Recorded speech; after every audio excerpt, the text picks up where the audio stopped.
नवरात्रों के दिन चल रहे हैं। सारी दुनिया शक्तियों का आवाहन कर रही है। शक्तियों को भुजाओं के रूप में दिखाया जाता है और दिव्य शक्तियों की पूजा माँ के रूप में होती है।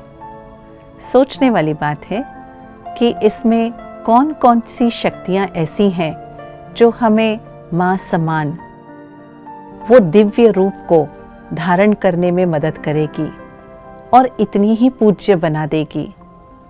हम रोज जैसे एक एक अपनी आंतरिक शक्ति को देख रहे हैं। हमने ज्ञान की शक्ति को देखा, पवित्रता की शक्ति को देखा और कल हमने स्वमान की शक्ति, शुभ भावना की शक्ति को देखा। आज हम देखेंगे समर्पण भाव की शक्ति। समर्पणमयता क्या है?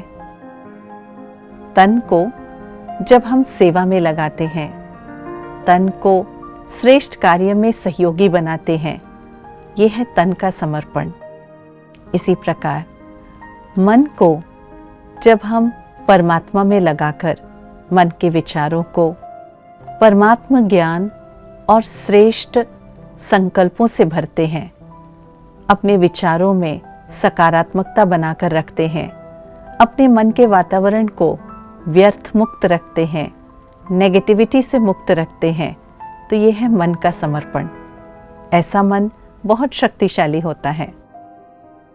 ऐसे ही जब हम धन का सदुपयोग करते हैं और धन के द्वारा कल्याणकारी कर्म करते हैं, श्रेष्ठ कर्म करते हैं, ये है धन का समर्पण।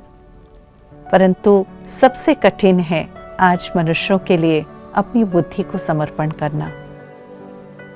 अपनी बुद्धि को दिव्य बुद्धि बनाना ही बुद्धि की समर्पणमयता है।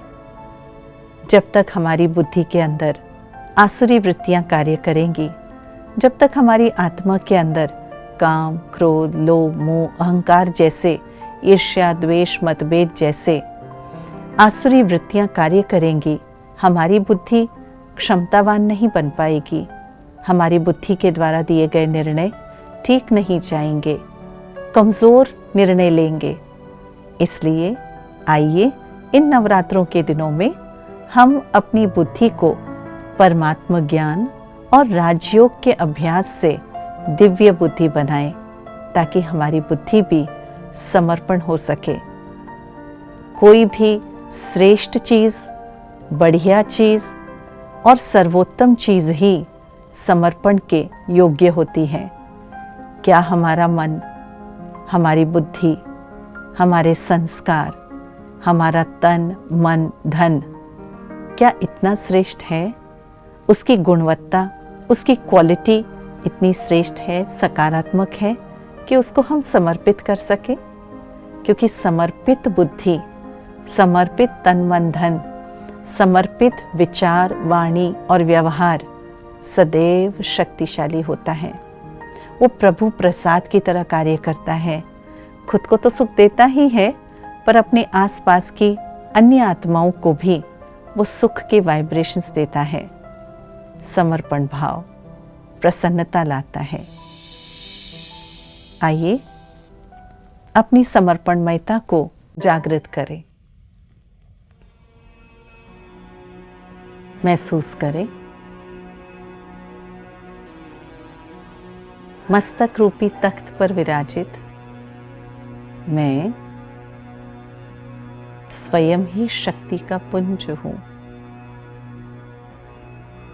जहां मस्तक के बीच तीसरा नेत्र दिखाया जाता है, वो मुझ आत्मा का ही तो यादगार है। ज्ञान चक्षु, मैं भाग्यशाली आत्मा हूं। मेरे ज्ञान के चक्षु सदा खुले रहते हैं। जैसे देवियों को दिखाते हैं, मस्तक के बीच ये खुले नयन आत्मिक जागृति का प्रतीक है। मैं एक जागृत आत्मा हूं, अवेकेंड सोल हूं, एनलाइटेंड सोल हूं। मेरे लिए सम्मान देना, सहयोग देना, समर्पण करना कोई बड़ी बात नहीं है, वो तो मेरा नेचुरल नेचर है, क्योंकि मैं ईश्वर अर्थ मर्यादाओं और नियमों में चलने वाली, अपने विचार, वाणी, कर्म और व्यवहार को ईश्वरीय मर्यादाओं के अंदर रखने वाली शिव शक्ति हूं। यह समर्पण भाव मुझे सदा ही तृप्त और संतुष्ट बनाए रखेगा।